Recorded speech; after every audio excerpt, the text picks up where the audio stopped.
can hear you. Okay, I guess I don't know if you're familiar with the article that came out in the book. It came out called "The Greening of America," I think by Charles Reich. Not specifically. Never heard of it? Well, basically the whole premise is that, well, people are enlightened, the whole thing's going to change, the whole America's going to be green, we're going to be happy, ecological, we're going to have social justice. Another book came out by Thomas Pynchon called Vinland. I don't know if you're familiar with that or not. Pictures on the front cover of the clear-cut forest. And it was about, a forest activist who's been beaten down by the system. But within the book, it has one of the characters, the federal agent, and their thing is to flood this sort of enlightened community that was greening America with drugs, then come in and bust everybody, give these draconian drug terms to everybody, unless they turned in 7 other members. And that supposedly was how they destroyed this entire greening of America. And of course, they said if that didn't work, they would just come out and shoot them. But those are 2 books on the subject. Yeah. I think I touched on some of that a little bit, and I'll reiterate just a bit. They will do, and there's exceptions to this rule, but a lot of time, if they're intelligent, the people that are running these organizations like the FBI will do the nicest thing they can do to achieve their goal. When that doesn't work, they'll be a little less nice. And those examples like you're talking about have been used against communities in the past that were, hotbeds of resistance. I mean, they bring drugs in, and we're going to show a film on the Iran-Contra scandal at Burning Books in just a few weeks. There are many examples of the way that drugs have been flooded into communities to sort of incapacitate people who are, organizing and becoming educated and standing up and fighting back. So, that type of thing happens. Yeah. Thanks, Leslie. Great presentation. Oh, thanks. Could you say a little bit about the Earth Liberation Front folks who are in prison and Yes. the movement to support them? Excellent, thank you. So, If a Tree Falls was about Daniel McGowan's case in particular, but it was the biggest ELF case that existed. It's called Operation Backfire. And I did mention that like a lot of these actions, there was like no evidence whatsoever, and it took them like a decade to solve. And if you watch If a Tree Falls, you'll see just how it was complete dumb luck that they did solve that particular case, and that one person who ended up being a drug addict and mostly self-interested just supplied a whole bunch of information. That was the only thing that they had on this case whatsoever. It was kind of a shot in the dark. They got lucky and busted this case, which encompassed, I think, about 18 actions, mostly in the Northwest, between 96 and 2002.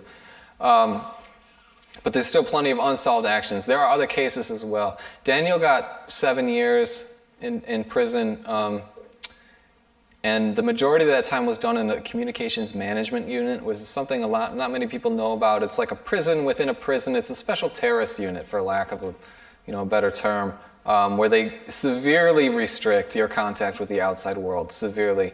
And there have been other prisons that have been built for those purposes within recent U.S. history.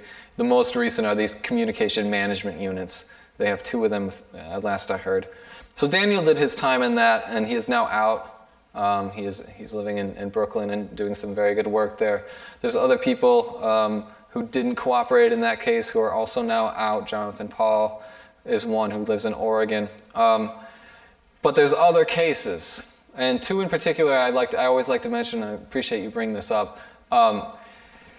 Marius Mason, who was formerly Marie Mason, who's going through a gender transition in prison right now, was responsible for the Michigan State University arson against Monsanto experimentation that was happening, which I showed at the beginning, as well as I think maybe a half dozen other actions that I didn't talk about. Marius was busted, again, by a fluke. Her ex-husband at the time, basically found Jesus and decided to turn her in after they were divorced. But anyway, she's serving 20 years in federal prison for that, which again, if you're familiar with cases that rapists and murderers and people who actually do bad things get, 20 years is a pretty heavy sentence, especially when you realize all she did was burn some property. Nobody even got hurt. So they wanted to throw the book. And so Marius is now, I think, in maybe his 7th or 8th year with, around 13 or so to go. 12, 13 to go, something like that. So I encourage people to look up Marius Mason and write letters and support wherever you can. This is a big deal. They try to set an example. If they can get away with putting Marius away for 20 years for that, then when it comes to your turn, they're going to do the same to you, right? Marius was a good friend of mine before the arrest, and is really a beautiful person with a family, and plays music, and is involved not just in environmental issues, but is a wobbly and a union organizer, and has been involved in the movement. He's a lot older than I am. He's been involved in the movement a long time. Somebody that we really need out on the streets. Somebody who's doing extremely good work on many fronts. The Earth Liberation Front activity was just one of the things that Marius was up to. And so I encourage everyone to support Marius. There's another case, Eric McDavid. Eric was young and angry. And I remember being young and angry. I'm still one of those things. Angry. Eric was young and angry and was excited about these underground actions that were happening, as was pretty much everyone in the radical environment movement at the time. It's like that's kind of the reason why you joined it, because it seemed like all of a sudden it was winning and all this cool stuff was happening. So people were like flocking to it. And Eric happened to befriend this, I'm not sure if she was 17 at the time, but she started when she was 17 working for the FBI. And the only name that we know her as is Anna, because that was the name she went by in the movement, but it never came out in court. Somehow they shielded it in court who this person was, their true identity. But there's actually big newspaper articles about Anna, the informant, that you can look up online. So he befriended Anna, who was dressed like an anarchist activist, and Anna was constantly encouraging Eric and a couple other people to go and do something illegal to some evil company. And Eric was like, that sounds cool, I'm not really quite there yet. And so were the other two people that he was working with. He's like, yeah, I like that kind of stuff. I like to think about it. Maybe I'll talk about it. But, they're really not quite there. They're not quite, that's not really what they're doing. But Anna kept pushing and kept pushing and kept pushing. Anna was making $60,000 to $70,000 a year from the FBI, and everything that Anna worked with was paid for by the FBI. She rented a cabin and FBI money that was fully wired, and a car that was fully wired, and had conversations with Eric and his future co-defendants about picking a target and what they were going to do to this target. And then when they went to this cabin for like a week and a half or so, they had conversations. But if you listen to the recordings, it's pretty clear like Eric and the others were not really going to do this. They were kind of like, that's cool, but whatever. We're not really that motivated. Anyway. Although they didn't have everything they wanted, they felt like they had enough to go push forward with the case, even though no action ever happened. All that ever happened was a little conversation that didn't really go anywhere. And Eric got 20 years. 20 years in prison. He's serving 20 years in federal prison right now on an eco-terrorism conspiracy. So Eric McDavid and Marius Mason, please check those people out. And while you're at it, don't just check out Earth Liberation prisoners. We have a lot of political prisoners in this country. You can go to the Jericho movement's website. You can go to Anarchist Black Cross websites. You can go to a lot of websites of other particular political prisoners. Here in upstate New York, we have a wealth of political prisoners, and that's a lot of the work that I do and that Naomi and other people do around here is supporting political prisoners. Not far from here, David Gilbert is serving 75 to life. He's a former member of the Weather Underground and was working with the Black Liberation Movement and got busted. And he's serving 75 to life. I work closely with Robert Seth Hayes, who was a Black Panther and a Black Liberation Army member. He's in 25 to life. He's been in, I think, 42 years-ish now. Jalil Muntaqim, who's in Attica right now. I work closely with him as well. He's also in about the same amount of time, also 25 to life. Former Black Panther. There's a number of these people. And when you support a political prisoner, it's a mutually beneficial situation. It's not just something, you don't just want to go to them and saying like, I want to help you, I want to support you. You build a relationship that actually makes a real big difference in your ability to act on the outside and their ability to survive this repression on the inside. So please check out political prisoners of any stripe, anyone who interests you. and do what you can to support them. Any questions? Yeah. Microphone, please. I think I can be heard. No, we need it for the stream. Okay. Yeah, hi. Just one couple points. One, we have a case of a couple of Muslim people here, Arif and Hussein, I believe the names are, who were framed up very similarly to the activists you were talking about by, Yes. by an informant who, they never really agreed to anything, but they ended up doing hard time, 20 Yes. years, whatever. You've probably heard of them. Yes. And the question I have for you is, given what you experienced in the Pacific Northwest, how do you look at the whole fracking situation in New York where you are now, which is looming because if Howie Hawkins is not elected governor, it's pretty sure that Cuomo will find a way to allow fracking in New York State, and it's going to confront activists about what to do then. And I'd be interested in your thoughts. Yeah. So the first thing first. I saw a presentation a friend of mine gave recently, and he had some statistics. And actually, I think that what he had said, and you can't quote me exactly on this, but what he had researched is that 3% of the sort of conspiracy indictments that have come down within the last decade or so have been on activists, like American activists, and the other, that would fall into the sort of animal liberation, environmentalist, anarchist sort of clique. Like 3% are coming on that. The other, like 97%, are essentially on, Muslims. And I think that that's an important thing to understand, or people that they perceive as Muslim or Middle Eastern.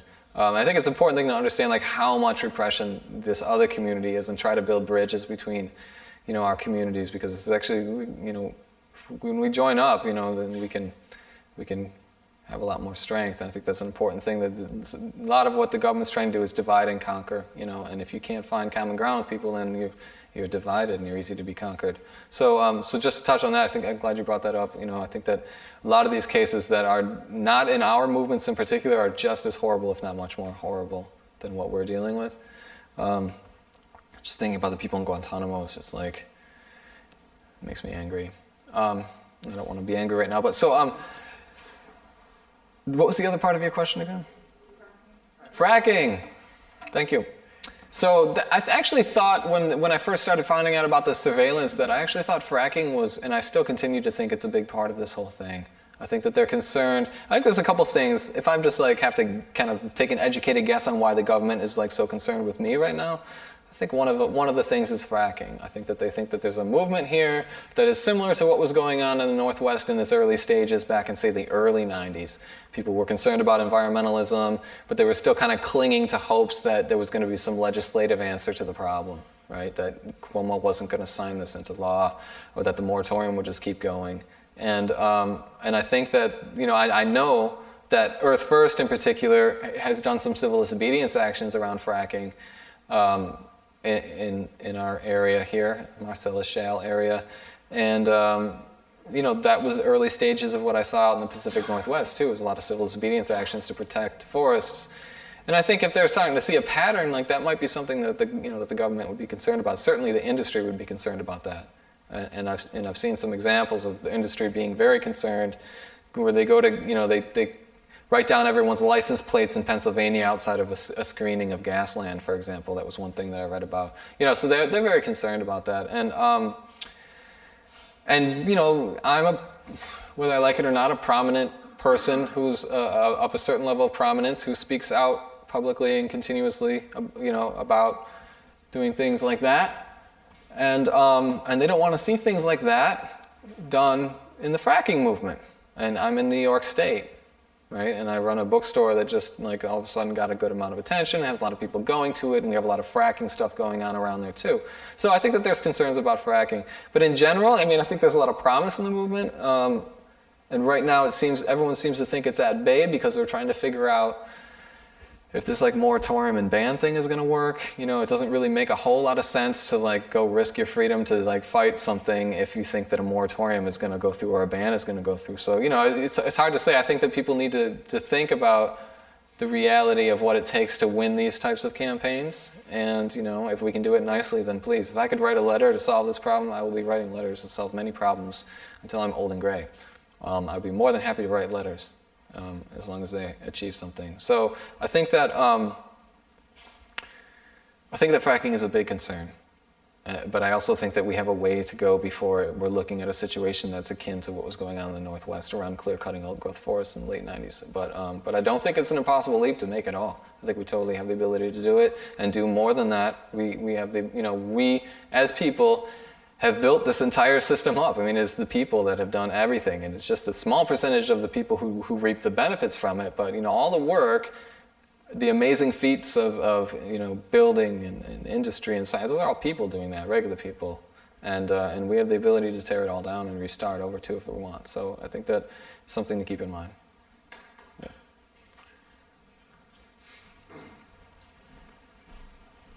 Yeah. A little while before, you mentioned the prisoners and being able to contact some of the prisoners, and I think you even mentioned some websites. That could give information on that. Yeah. It's very interesting because I know, like Amnesty International, helps you contact with Guantanamo, but doesn't touch any of this. Yes. And I was wondering if you could even tell us again which websites. There's a Jericho Movement. There's an organization. Just Google Jericho Movement, and also Anarchist Black Cross has a number of different websites and chapters across the country. They have a sort of a wider list of prisoners that they support and list. And then you can find, if you hear about a particular prisoner like David Gilbert, he's got a website. They got, depending on the prisoner, they might have a website or a blog or something like that. So if you find a particular one, you can just Google them. They're pretty easy to find. But Jericho Movement is a good one. It's a good place to start off. They list, I think, 60 or so political prisoners in the U.S. Amnesty doesn't really deal with U.S. prisoners very much. It's kind of a political thing, as far as I understand it. But there are many U.S. political prisoners, regardless of what Amnesty or the U.S. government says. That we have our share of people in prison, that's for sure. And there are a percentage of those that are in for very political reasons. They are very much political prisoners. So yeah, Jericho Movement, check that out. Yep.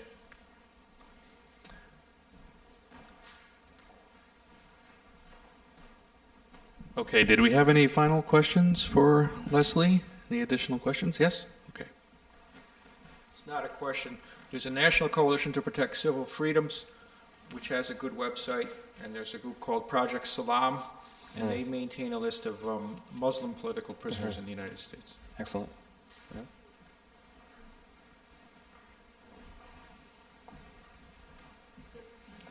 This is probably sort of a stupid question, but do you have any thoughts on building a level of trust within all of this? Because I feel like after the Occupy Wall Street, it's just really difficult. I love those stupid questions that are the best questions of the night. Yeah, I have a lot of thoughts about building a level of trust. The first thing that comes to my mind is that there are different levels of trust required for different things, and that when you're dealing with a movement that is being repressed and that requires levels of trust, we a lot of times will react in a very sort of reactionary, dangerous way and not trust people at all, or feel like we have to trust people 100% to the grave in order to do anything with them whatsoever. And that's not the case. I mean, the more that we fall into this maddening sort of paranoia state, the more everyone around us is going to fall into that, and the more that we just, we lose, right, because of our own actions. Paranoia. I've been paranoid for a long time, and it hasn't really, it serves you to an extent of maybe you don't make as many stupid decisions, but at the same time, it really can isolate you. And I've gone through periods where I've had very little support and been felt very, very isolated, and that was not healthy and not productive at all. So I think that one thing to keep in mind is that your level of trust that you require to have with someone needs to be relevant to the type of work that you're doing with them. Right? I mean, if you're going to be standing holding a sign alongside with them, you could think that they make bad decisions, or you could think that they're a Fed, but that's just fine. They're holding the sign right next to you, and the people who drive by see the sign, and they see your sign, and that's okay. You don't need to go home and tell those people all your dirty little secrets, right? But then if you're going to do something that does require a higher level of trust, well then, you got to have that.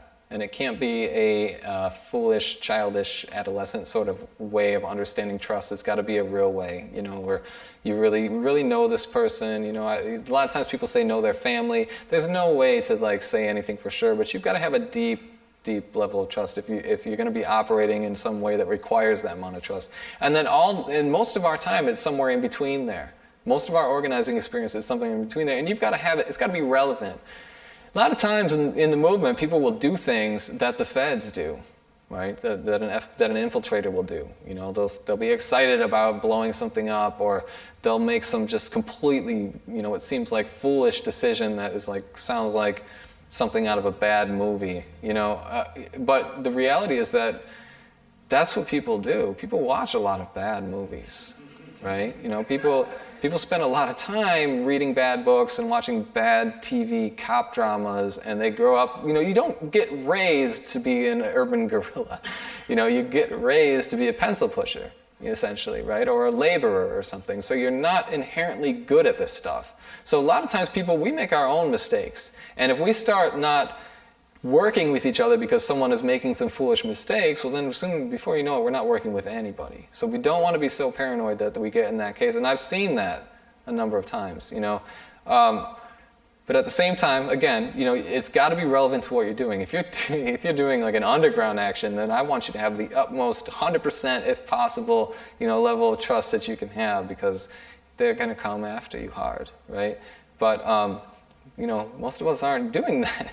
So what I always say is instead of saying like that person's a fed or that person's a snitch or that person's an infiltrator, talk to that person and deal with the behavior, right? If someone's doing something ridiculous, deal with the behavior and deal with it to them directly.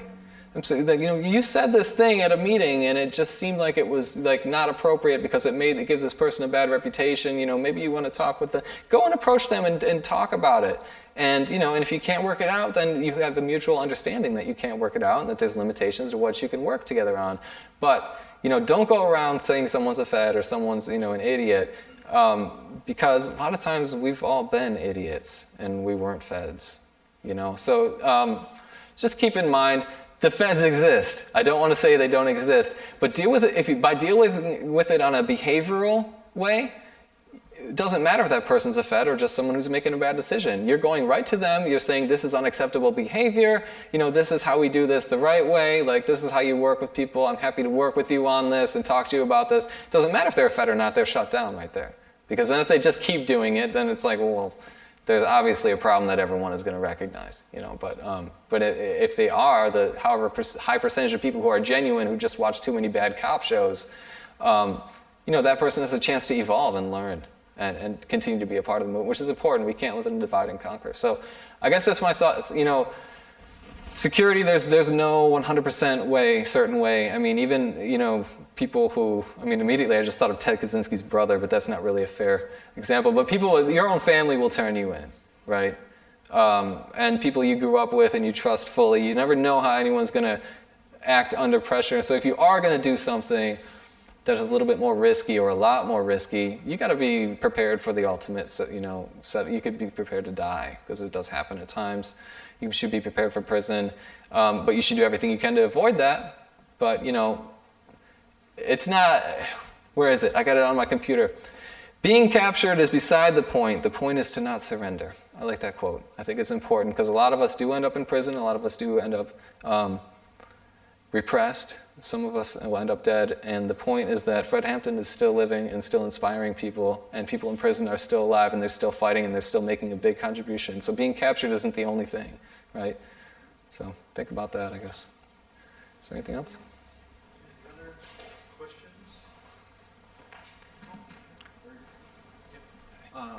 Hello. Hey. Thanks for coming. This Yeah, is no, great. thanks for having me. Yeah. I just wanted to know if you could, you know, maybe share some of your wisdom, having studied a lot of the movements and radical actions of the 60s, when you think it's either foolish or warranted or, you know, wise to maintain some level of visibly armed struggle while still being pacifist in the sense of like not actually violent, right. You know, because from my understanding that seemed to have worked against the Panthers in a lot of ways, helping public perception of their murders being seemed more justified. But at the same time, I see there being a point of it.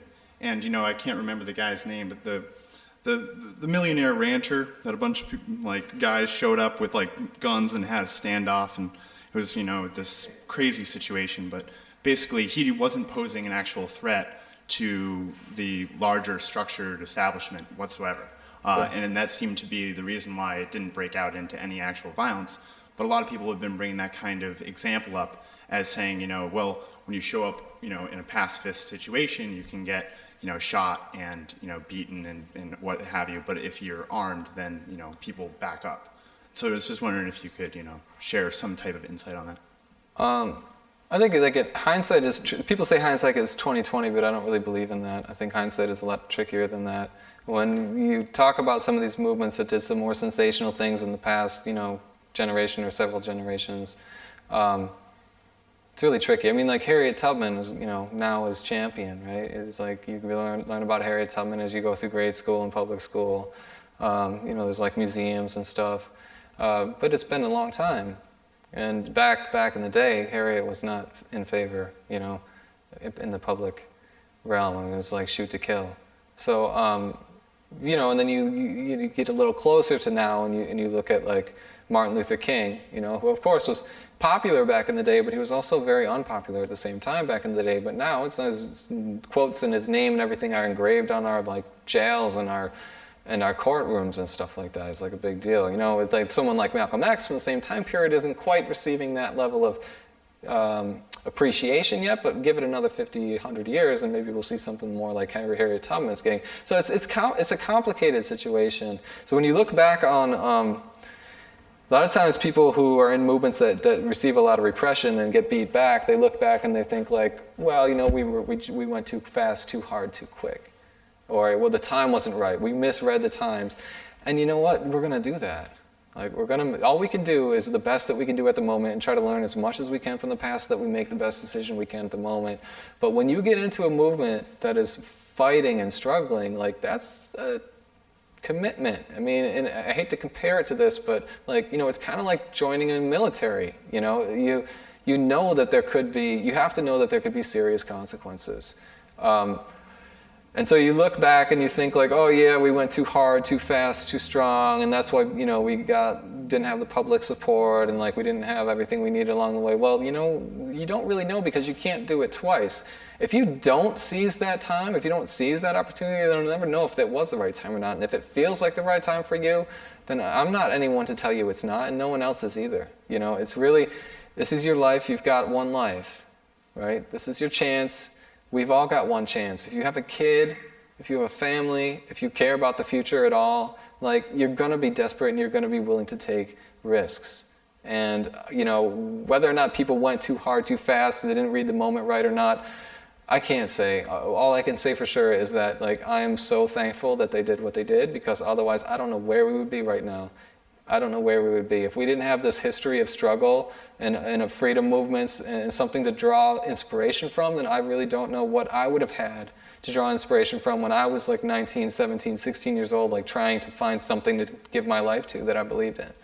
Thank God there was a Harriet Tubman and a Malcolm X, and the Weather Underground and the Black Panther Party and the Black Liberation Army and the United Freedom Front and the George Jackson Brigade and the Attica Prison Uprising and on and on and on, because those things are all major, major inspirations for me and my movement. And as we learned about them, as we were developing, it meant everything to know that we were part of something bigger than just, here we are, some people who are upset and we're angry. But actually, we're a tradition.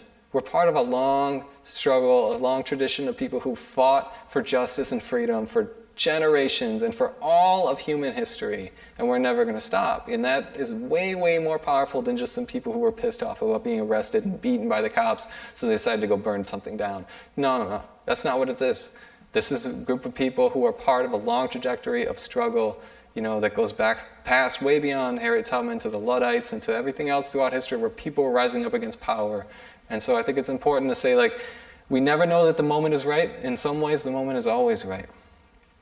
as we sit here and let this like fear-mongering post 9/11 stuff happen, just go on and on and on without really fighting back, those are lost opportunities. We can't let them keep doing this, passing this legislation and putting people in jail for long periods of time. And that's partially because we're not acting as though the moment is right. So sometimes, you know, you just got to do it. You got to act, you know, you got to believe that the time is right, because it's always right. You know, whenever there's injustice, the time is right. It's just, unfortunately, there's a lot of consequences. Yeah. Let me tell one short little story in response to that question. The president of Uruguay today, his name is Jose Mujica. He was a member of the Tupamaros, which were a revolutionary group in Latin America in the 60s and 70s, an armed revolutionary group in Uruguay. And there are a lot of progressive things happening in Latin America now, and Jose Mujica is now president of Uruguay. And what he says about his past is, the only things that I regret are the ones that I could have done and didn't. So yeah, thank you. Check out the table of burning books. Thanks for coming out, everyone.